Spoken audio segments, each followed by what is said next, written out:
Good morning, good afternoon, good evening, good night. Whatever time it is when you're listening to this, good on you. I was sitting around thinking here on my patio this morning about what really is a successful life. I was doing some contemplative thinking here. Looking at my life, I'm getting ready to move to a smaller house and dumping a bunch of stuff and scaling back many aspects of my business. I'm out of the shipping business now. I'm not going to do any fulfillment on any of my hard copy products or books or any of that stuff. I'm planning on spending a whole lot more time with a cigar in my hand and a bulldog by my side and my wife and traveling and doing some things. I'm just thinking about success in general and doing a little evaluation of my own life. And I think every once in a while we all ought to stop and contemplate how are we doing on our measurement of success. And we all have different measurements of success, and I really do believe that they change based on where we are in our career. They change a lot because of age. I mean, when I was in my 20s, I grew up broke, folks. I didn't have any money, and I won't say we were dirt poor, but as you've heard me say before, we were dusty.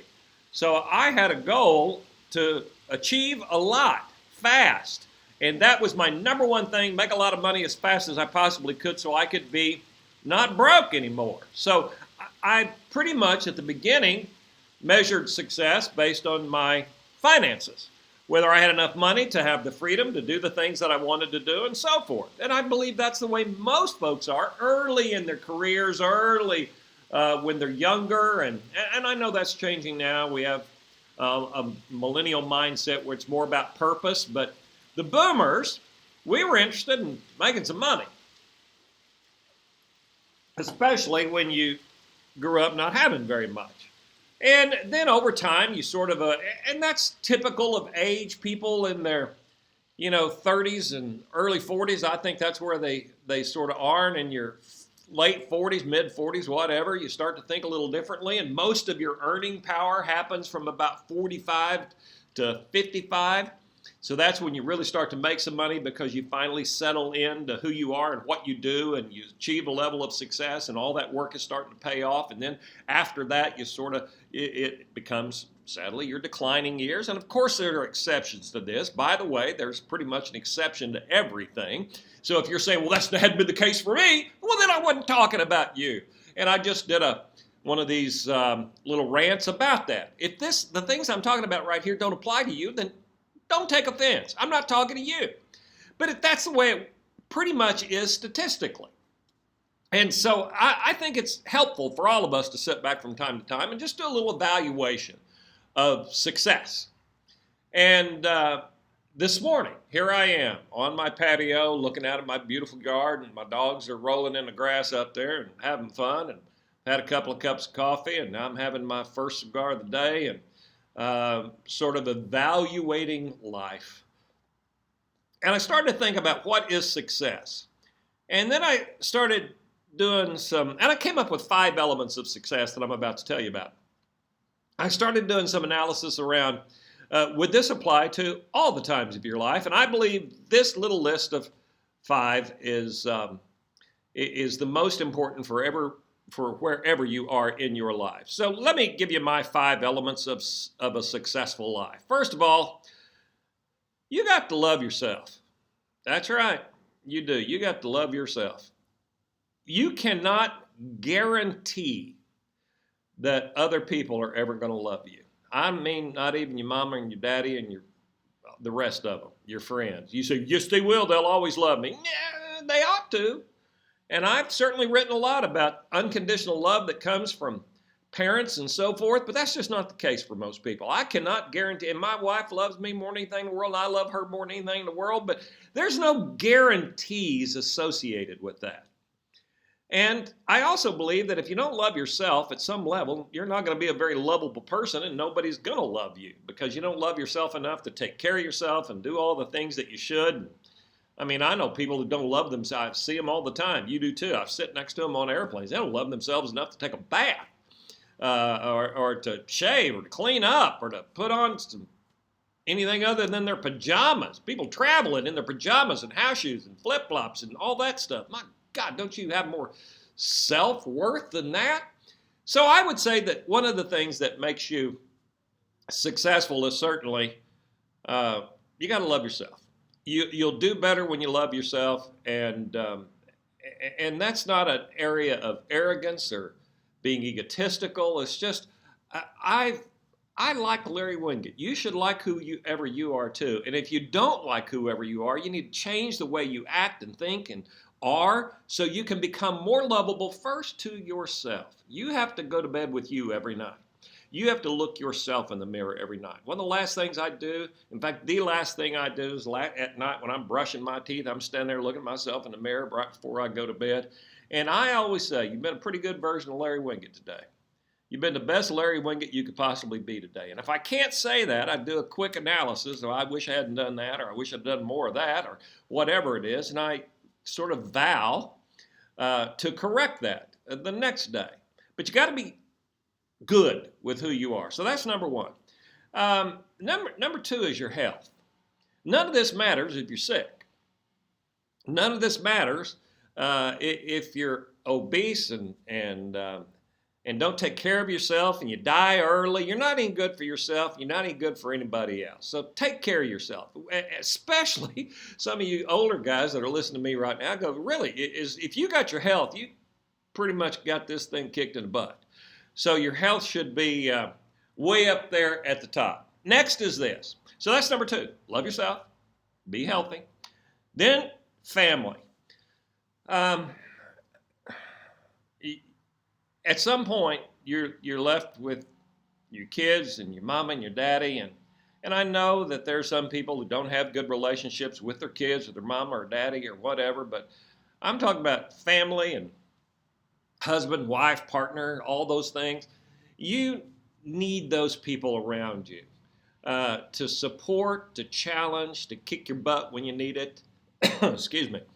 To be there and to celebrate with you and to antagonize you to be better and think better and do better and all of that stuff. Friends are very, very important. I have a very small,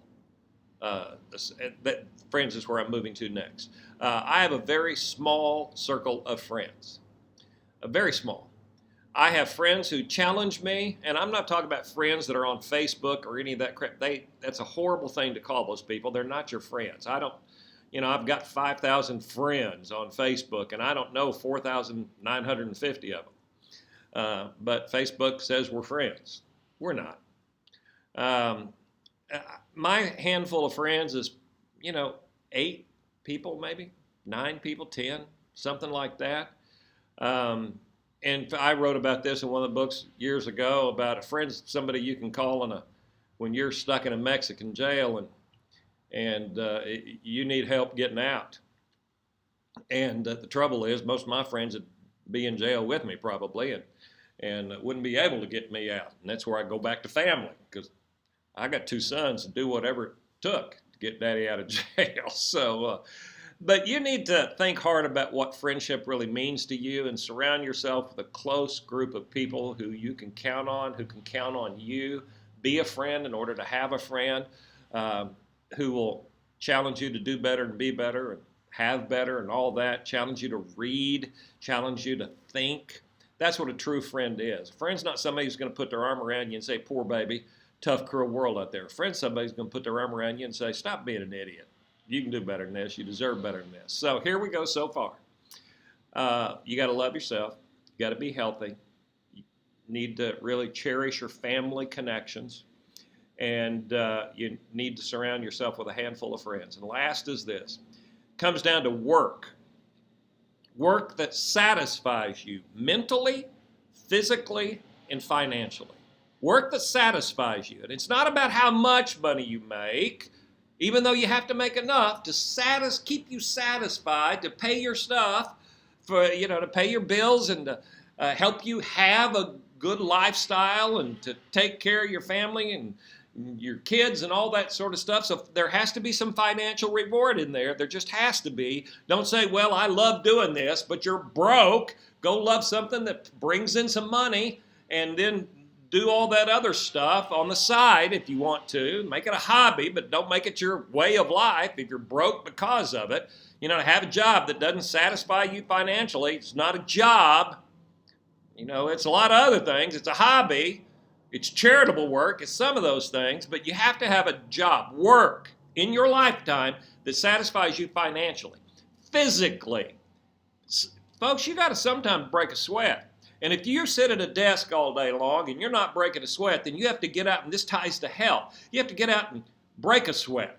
And you can find some things to work at. I got a buddy, Joe Calloway, a good buddy of mine. You know what his favorite thing in the world to do is? To physically, and it helps him mentally as well. Now, he does what I do for a living. He writes books and gives great speeches and consults with companies. And truly one of the masters of my industry.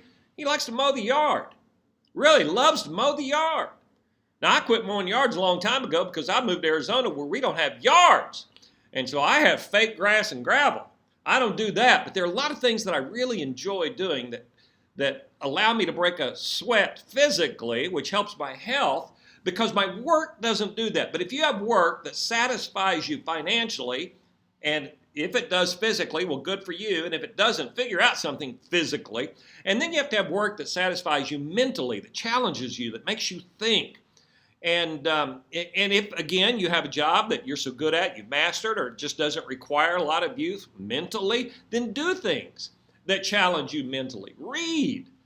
We all ought to be embarrassed. People are just dumb because they don't read. They're not willing to think.